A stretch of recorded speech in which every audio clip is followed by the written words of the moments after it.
Hey there, More Than a Game listeners. Zach Ziegler here, the show's producer. Since we're in between seasons of the show right now, we decided to bring you a bonus episode from one of AZPM's other podcasts.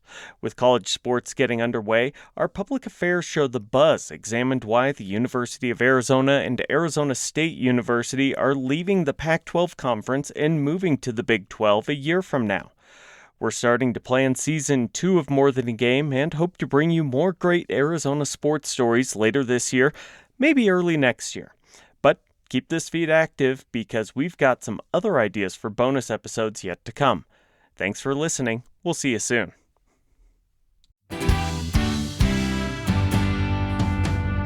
Welcome to The Buzz. I'm Christopher Conover. This week, why Arizona's two biggest universities are switching athletic conferences. The college football season begins this week for all three state universities in Arizona. For two of them, it will mark the end of an era. The University of Arizona and Arizona State University are set to leave the Pac-12 conference at the end of the school year. University of Arizona Athletic Director Dave Hickey spoke to reporters at a news conference this week. He started by talking about the 45-year relationship. The conference has helped this athletics program and this university as well. We're going to celebrate this year. We're going to celebrate our membership, and we're going to celebrate being part of the Pac-12. We're going to compete like heck, try to win all the conference championships we can as well. But with that, we're also in a transition mode, and we have a transition team that's already at work in how we will again move through this final year in the Pac-12 and then move on to our new conference home. Hickey addressed the fact that Wildcat teams go from a conference that's made up of teams in the Pacific and Mountain time zones to one where the most distant travel partners are in Florida and West Virginia. Our initial analysis does not have a tremendous significant impact on the travel, both time and costs. We, on average, maybe about an hour more, again, on average, both ways, on commercial travel, maybe 30 to 45 minutes on charter travel. Depending on how we schedule, that could even be reduced more. We could be traveling less than we do now. He also addressed concerns that student athletes will be disadvantaged by increased travel, saying that they'll work with the faculty to address any increase in absences and ensure that help is provided to the student athletes. First and foremost, we're about the academics here. Okay, let's make that very clear. It's part of who we are. We understand that the scheduling models may be different, the way we travel may be a little bit different, and we've got to make accommodations appropriately so everyone can be successful in their academic pursuits. Hickey said that the move will not disadvantage the University of Arizona teams that traditionally receive less attention and have lower attendance. A lot of our sports, I think, slot in very nicely when you look across the board. Again, that was another part of that was very attractive to this move, is how all of our sports fit in and how competitively they can fit in and how that ultimately helps your sports. With the competitiveness of a conference, you can grow your sports and their success. He also talked about what many think is the biggest reason for the move, the changing landscape of how fans who aren't at sporting events watch them. A lot of the realignment, the emphasis is about media packages. Certainly our media partners and the media companies out there have a major influence now on college athletics. And that needs to be examined. Okay, that's my philosophical statement. That needs to be examined. But it is what it is, and we're dependent on those resources to have our programs where they are and to grow our programs. I do think that there's advantages to our media deal as we go into it. There's still a strong traditional linear concept to that, but streaming is the way it's going to happen. That's going to go forward. That is where this is going. At least 40% of all the content that the Big 12 produces is all streaming. A great deal through that is a very familiar platform when you look at ESPN+, but that is where it is going. The state's two major college sports programs will likely benefit from the move to a new conference. To learn more about the move, I spoke with Doug Haller, who writes about Arizona sports for The Athletic. Even though he mentioned Stanford and Cal's move to the ACC, which was announced Friday morning, we recorded the interview before the deal was signed. I started our conversation by asking what he thinks will happen to the athletic departments at ASU and UA with their leaving the Pac 12. Well, we don't know yet. Football will be fine because football is always fine. Basketball, particularly men's basketball, I think will probably fit in seamlessly. The question, as always, with realignment is what does it mean for the smaller sports, the Olympic sports, the travel during the week? Will they be traveling commercially? Will they be, hung up in Texas somewhere on a delay? What does it mean? I will say, as far as realignment goes, the Arizona schools going to the Big 12 makes sense, more sense geographically than most of what we've seen in realignment. So that part is a positive, I think. And just the fact that the Pac 12 was kind of shaky and has been on shaky ground for a while, it seemed like a move they both needed to make. UA President Robbins and the athletic director Hickey held a news conference after all this was announced. They were really excited. One of the things they talked about was Kansas coming to McHale to play basketball. Do you think we're going to see some new rivalries develop, or is it just going to be the usual rivalries, conference don't matter? No, I think we will if, everything stays as it is. I mean, everything changes so quickly. I don't know if you can say for sure where we might be in 5, 10 years. But I mean, if everything stays the same, I mean, who would not get excited about Arizona, Kansas basketball? I mean, you have two of the great traditions in the sport. You have two of the great venues in the sport. So that is definitely something to look forward to. And the other rivalries, I think, will just have to develop, over time. And a lot of people, there's so many elements to establishing rivalries now. I do know that Arizona State, just being up here in football with Utah, their two fan bases go back and forth on social media. So some have called that a rivalry. It's not. I mean, rivalries start on the field. So yeah, I mean, it will just depend. And for the football element of it, both of the programs are kind of in different places. And if Arizona in particular can continue their ascent, they're maybe joining the Big 12 at a good time and can maybe establish a rivalry with, Oklahoma State or, Kansas State. Who knows? But it'll be interesting to see how that unfolds. You mentioned Arizona State and the reactions initially for the potential of leaving the Pac 12 were very different. Robbins at the University of Arizona was all set to go. Michael Crow at ASU, we will say, was hesitant to make that jump. What can be said about that now that it's all said and done? Well, now that it's all said and done, they both said that they were kind of in lockstep agreement throughout the whole process. To be honest, I'm not sure that's true. I was in Tucson a few days before actually the alignment news broke, and for Football Media Day. And just listening to Jed Fish, he was asked at one point, "What is best for the University of Arizona?" His answer was stability. And at that moment, my thought process is like, they're leaving. They are not staying in the Pac-12 because the Pac-12 was not stable. Everyone knew this. So the vibe I had driving back to Phoenix that day is, okay, Arizona's out. They're leaving. Arizona State, I've been around this program for a long time. I've gotten to know their school president, Michael Crow. I know how loyal he is. I know how he felt that Arizona State better aligned with the Pac-12 schools academically, probably culturally, probably politically. And I knew that he would have his arms wrapped around that conference and do whatever he could to stay in the Pac-12. And it wasn't a surprise to hear him say that he liked the Apple deal that was offered, that was presented by the commissioner. It's innovative. Michael Crow can't do any sort of interview without using the word innovative. Innovate is on his license plate. It didn't surprise me that he was willing to take less money and maybe, I don't want to say sacrifice competitive balance, but he's kind of an old school thinker where he doesn't like college sports driving the university. So it didn't surprise me that he was hesitant. It would have been really interesting to see if Oregon and Washington had not left for the Big Ten and the Pac-12 still had a chance to stay together, if Arizona would have made the move to the Big 12 with Arizona State staying.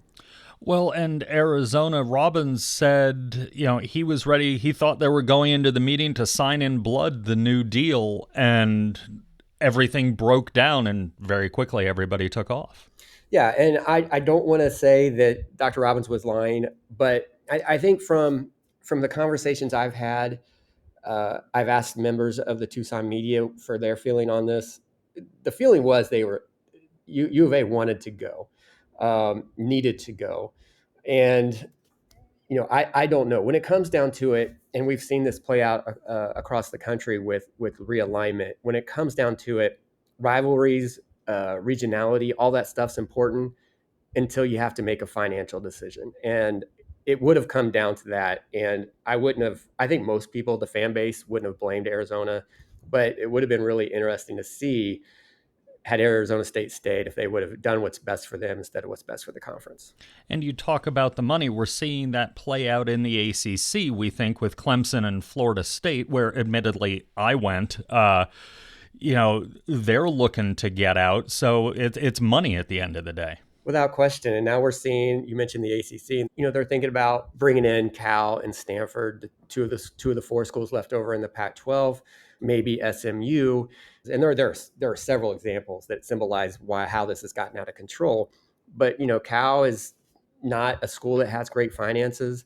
What sense does it make to go all the way across the country to play, your sports? It doesn't make any sense. Now, I understand why the ACC would like be interested in bringing in two institutions like Cal and Stanford. Stanford's a little bit different case than Cal, but it just doesn't make sense that geographically that these kids are going to have to go all the way across the country. College sports is it's been going this way for a while, and if you ask the presidents, Dr. Roberts was asked this, Michael Crow was asked this, if they like the direction that it's going, both said no. Well, it's like, well then, yeah, who's going to do something about it? Something has to be done to stop it, or I don't know where it's going to end up. So this is kind of the farewell tour, it seems like, for the Pac-12, the Conference of Champions, if you will, especially if, as we talked about, something strange happens with the ACC and Cal and Stanford end up on Tobacco Road. How will all this play out with the once Power 5, then Power 4 as we go forward in conferences? Well, I mean, I'll start by saying that Thursday where the Pac-12 just kind of crumbled, that was unlike any day in my professional sports career. You knew it was a possibility. You knew that Oregon and Washington could go to the Big Ten. You knew all the speculation about Utah, Arizona, and Arizona State, but it was just like an avalanche. You heard it, the rumbling, you saw it coming from a distance, and then all of a sudden it was just here. And I mean, it just took a while to process, like, oh my gosh, this conference that has been around for over 100 years may not exist anymore. It's just amazing how quickly that happened. Is there anything that could have been done? It sounds like, we all saw the monsoon clouds on the horizon. Is there anything that could have been done to save the Pac-12, or was this, as we've talked about, just the way with money deals and all of that? Well, that's a long conversation. Fair enough. It goes back to Larry Scott, the previous commissioner, and some of the missteps he made, starting. And what people understand I think they do understand, but Larry Scott made mistakes, but he's also a scapegoat in the sense that he answers to the school presidents. So, he can go out and get a deal, bring it back, but the school presidents ultimately decide. The Pac-12 network didn't work out. It was maybe a good idea, but I think maybe they overestimated the passion of sports and people's willingness to pay for it. Not getting DirecTV at that time was a huge setback that the Pac-12 never recovered from. I mean, I've talked to coaches in recruiting, Pac-12 coaches, and asked them, like, well, how big a deal did parents bring up, like, hey, I can't get the Pac-12 network. How am I going to get to see my son or daughter play? And they said, yes, all the time. No other conference has to do that, not in the power conferences anyway. So that was a misstep. And then, the death blow was USC and UCLA leaving to go to the Big Ten. I mean, losing the LA market at a time when you're trying to find or negotiate a new media rights deal, that was difficult. And I know the new commissioner, George Kliavkoff, is getting a lot of criticism, and a lot of it's justified, but that was really hard to do. Go out and say, hey, we need to be competitive with everyone else is making. What can you do? And from there, it sounds like there were some opportunities with ESPN, but at a valuation that the Pac-12 presidents didn't think was appropriate for their product. Well, thanks so much for spending some time with us. Hey, I appreciate you having me. I enjoyed it. That was Doug Haller, a sports journalist at The Athletic. This week, we're looking at the impending move of Arizona's two largest college sports programs from the Pac-12 conference to the Big 12. University of Arizona athletics are quite popular, and that popularity brings with it a variety of media covering its teams. Brad Alice has covered U of A athletics for roughly 3 decades. He hosts the Wildcat Sports Report podcast. Mike Luke has worked for multiple publications and radio outlets in his time covering the Wildcats. Currently, he covers the U of A for PHNX Sports.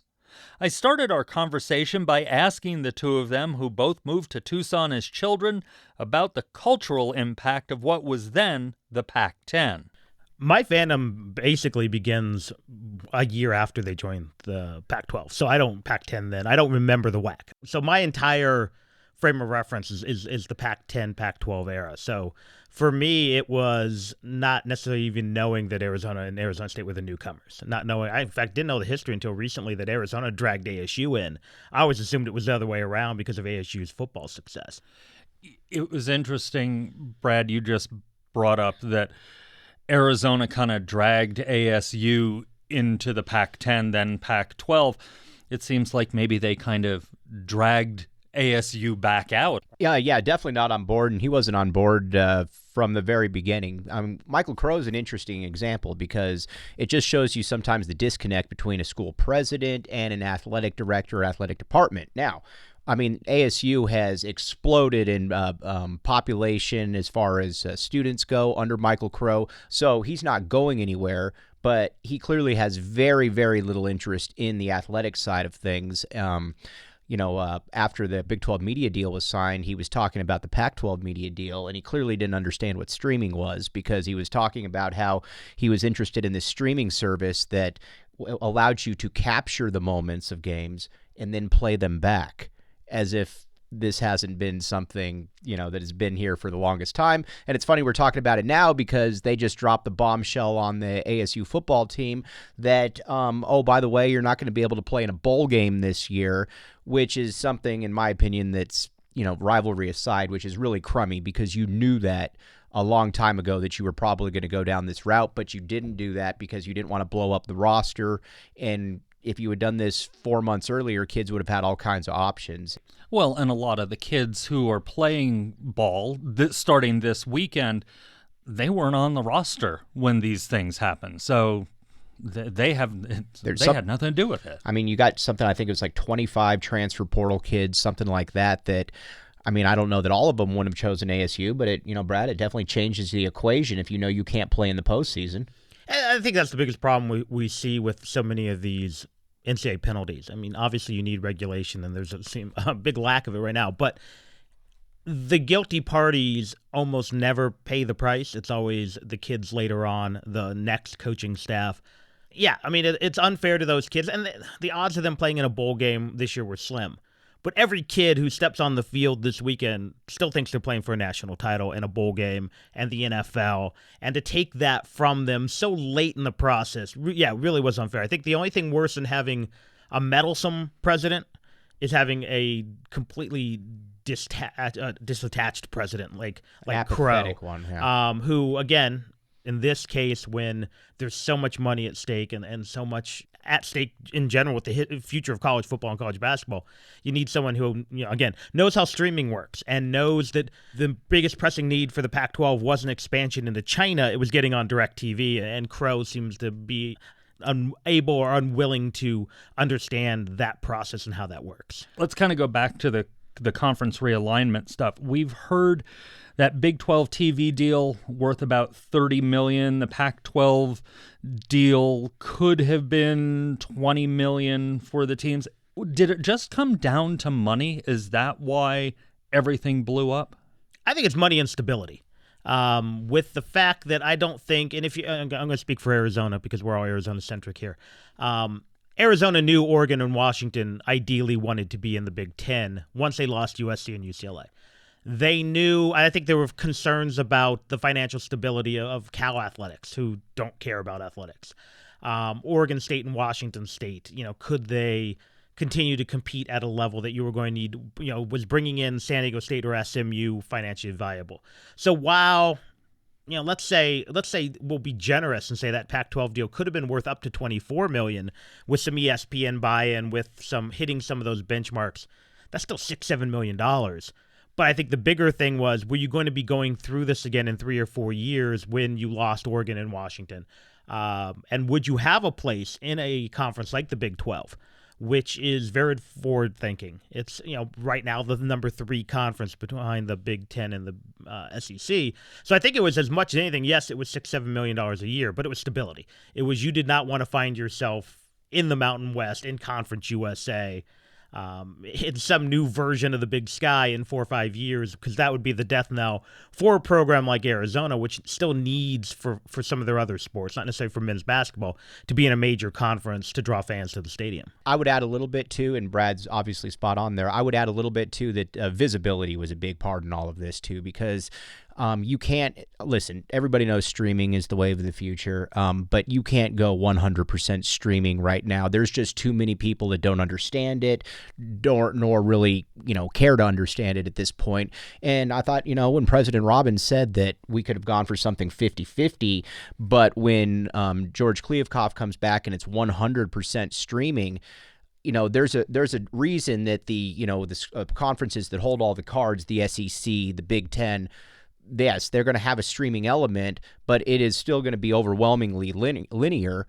And those are the conferences that call their own shots right there. So, yes, I mean, Brad's points are very well taken, that it was about money and stability, but also visibility, because you got to remember as well that Larry Scott, a big thing that he promised all these schools was, when the Pac-12 network came around, let's bet on the come up. This thing's going to grow. This thing's going to expand.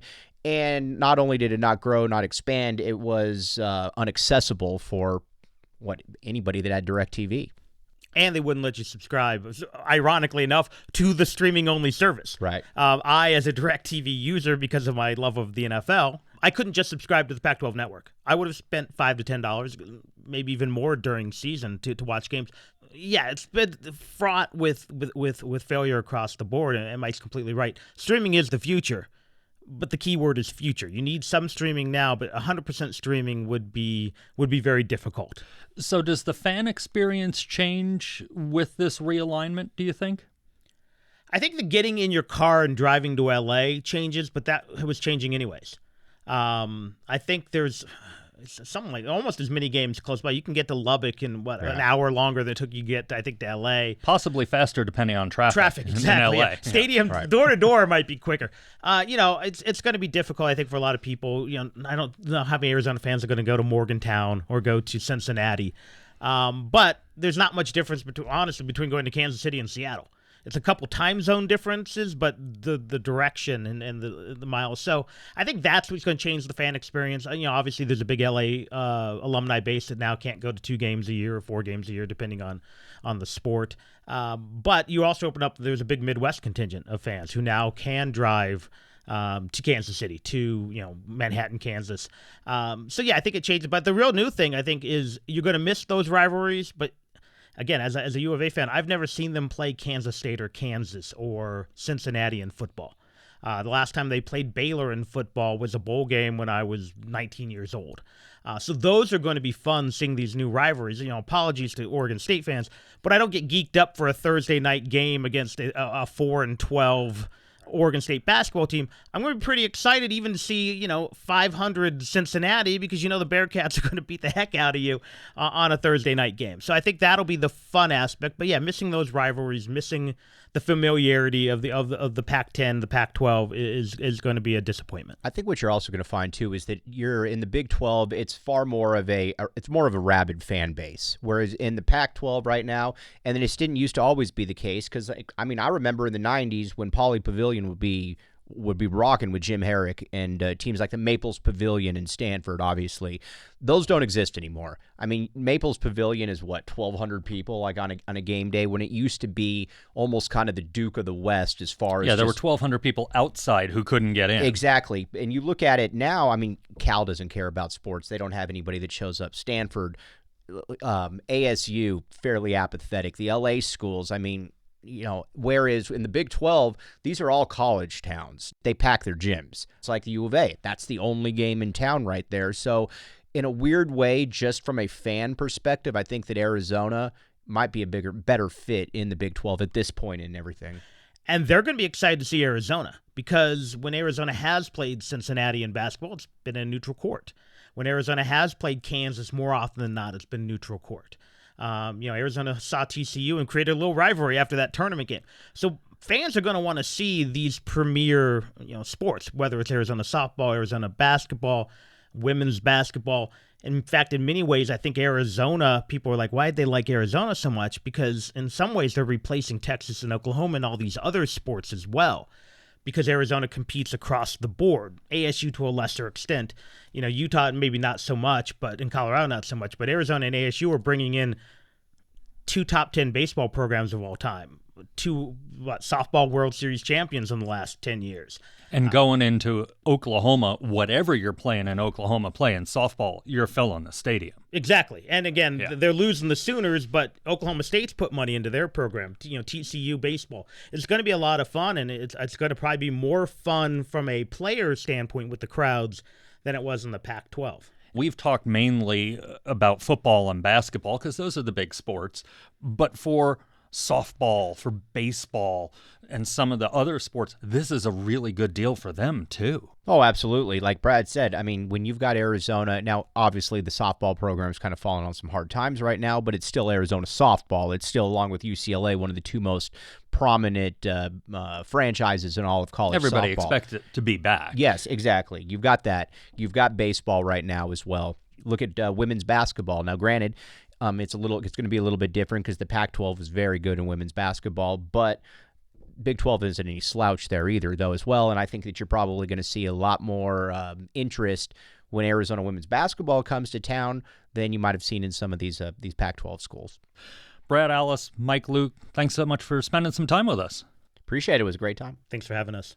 That was Mike Luke of PHNX Sports and Brad Alice of the Wildcat Sports Report. And that's the buzz for this week.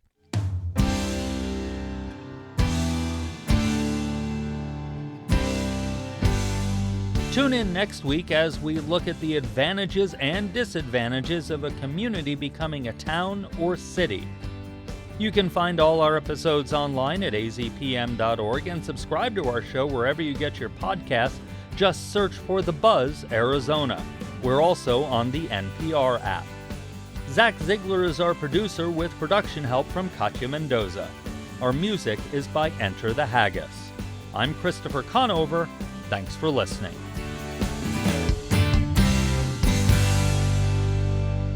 Arizona Public Media's original programming is made possible in part by the Community Service Grant from the Corporation for Public Broadcasting.